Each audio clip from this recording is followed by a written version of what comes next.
এই কোরআনের জন্য কত পরাজিত হয়েছিল, কোরআনের জন্য কত বোন তার ভাইকে হারিয়েছিল, এই কোরআনের জন্য কত বাচ্চা এতিম হয়েছিল, আল্লাহর কোরআনের জন্য তারা জীবন দিয়েছে।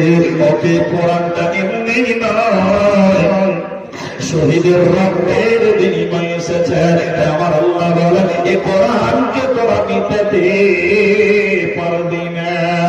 আল্লাহ বলেন ইন্না নাহনু নাযালনা যিকরা ওয়া ইন্না লাহু লাহাফিযুন। আল্লাহ বলেন বান্দা আমি কোরআনকে নাযিল করেছি, আমি জিকিরকে নাযিল করেছি, এই কোরআনের হেফাজতের দায়িত্ব স্বয়ং আমি আল্লাহ নিয়েছি রে। এই কোরআনকে পৃথিবীর কেউ মিটাতে পারবে না, পারবে না, পারবে না।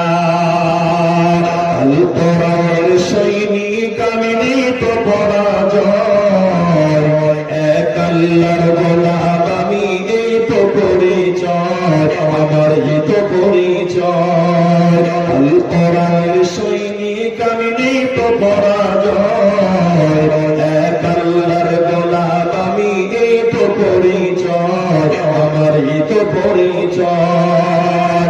এই পৃথিবীর সবই নকল, এই দুনিয়ার সবই নকল, আসল কিছু নয়, এক আল্লাহর গোলাম আমি এই তো পরিচয়, আমার এই তো পরিচয়। কোরআনের সৈনিক আমি নেই তো পরাজয়, এক আল্লাহর গোলাম আমি এই তো পরিচয়, আমার এই তো পরিচয়। লজ্জা করবেন না, এটা প্রশ্ন করে উত্তর দিবেন তো, লজ্জা করবেন না। কারা কারা কোরআন করতে পারেন একটু হাত তুলে, যারা পারেন তারা হাত তোলেন। বাস, তাহলে যারা হাত তুললেন না তারা পারেন না, এটা বুঝে নিতে হবে। আপনাদেরকে হাত তুলতে বলছি, এটা ও ছোট ছেলে দাঁড়িয়েছে, বেটা বসো। কোরআন করতে পারেন, আপনি লজ্জা করবেন না, আমি আগেই বলেছি, আর কষ্ট নেবেন না। আমাদের কোরআন জানা দরকার ছিল কি ছিল না, এটা লজ্জা করবেন, উত্তর দিল।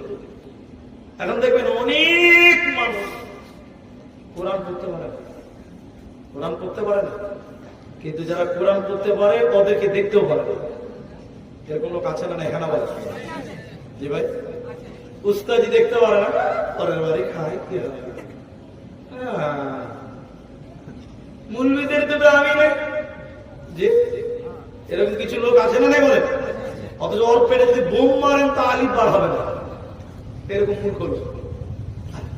তাদেরকে একটা ঘটনা শোনাও, হাদিস নয়, কোরআন না, তাফসীর নয়, কিচ্ছু নয়, এটা বাংলা গল্প। তুই বলছো ভাই এত রাত আপনি হাদিস কোরআন পড়তে বাংলা গল্প গেলেন কেন? দরকার আছে, দরকার।